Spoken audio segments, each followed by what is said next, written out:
بسم اللہ الرحمن الرحیم.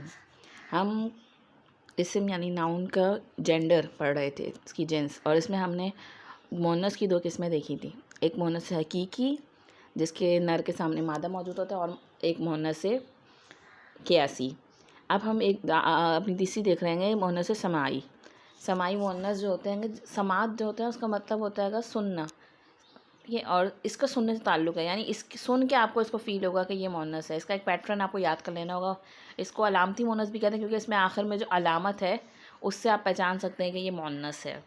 ہم نے علامت کے حوالے سے دیکھا تھا پہلے بھی، ایسے گول تا کی علامت جو لاسٹ میں لگی ہوتی ہے تو ہم اس سے پہچانتے ہیں کہ یہ مؤنث ہے. تو آج ہم دوسری مؤنث سماعی میں دیکھتے ہیں گے کہ آخر میں کیا اس طرح کی علامت ہوتی ہے یا جو سن کے محسوس ہوتا ہے کہ یہ مؤنث ہے. تو الف ممدودہ جس کے آخر میں آئے گا تو وہ الفاظ جو ہوں گے وہ مؤنث ہوں گے. ٹھیک ہے. الف ممدودہ کیا ہوتا ہے؟ الف ممدودہ کی پہچان یہ ہے کہ سب سے لاسٹ لیٹر جو ہوگا آپ کا حمزہ ہوگا. حمزہ سے پہلے آپ کے الف ہوگا، اور الف سے پہلے والے حرف پر زبر ہونا چاہیے. تو یہ ایک پیٹرن بن جائے گا جس کو پھر آپ ممدودہ یعنی مد کی طرح کھینچتے ہیں اس الفاظ کو. تو یہ مؤنث سماعی ہے. جیسے کہ اب دیکھیں سماعن، تو اب اس میں کیا ہے؟ سب سے آخر میں کیا آئے گا؟ حمزہ آئے گا. حمزہ سے پہلے الف ہے، اور الف سے پہلے والے ورڈ کے اوپر آپ کو زبر نظر آ رہا ہے. آسمان، تو سماعن، تو آسمان کیا ہو گیا؟ یہ مؤنث میں آ گیا. بیضاء، ید بیضا حضرت موسیٰ علیہ السلام کا آتا ہے گا، تو بیضاء روشن کے لیے آتا ہے گا، سفید کے لیے. تو اس میں بھی آخری حرف جو ہے ہمارا حمزہ ہے، اور اس سے پہلا والا الف ہے، اور پھر اس سے پہلے زبر موجود ہے. صحراء. تو یہ ہمیں سننے سے بھی محسوس ہو رہا ہے گا، اور اس کے آخر میں جو پیٹرن نظر آ رہا ہے گا ہم اس کی علامت ہے گی یہ مؤنث ہونے کی. اچھا، دوسری ہماری جو مؤنث سماعی میں آتا ہے وہ الف مقصورہ اگر آخر میں موجود ہے کسی لفظ کے تو وہ الفاظ کیا ہوں گے؟ وہ بھی مؤنث ہوں گے. الف مقصورہ کیا ہوتا ہے؟ یا جو ہوتا ہے کھڑا زبر اور اس آخر میں یا لگا ہوتا ہے. جیسے کہ کبریٰ، سب سے بڑی.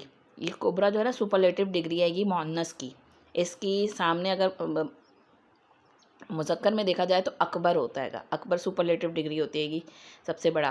اور کبریٰ سب سے بڑی، صغریٰ سب سے چھوٹی، حسنیٰ سب سے خوبصورت.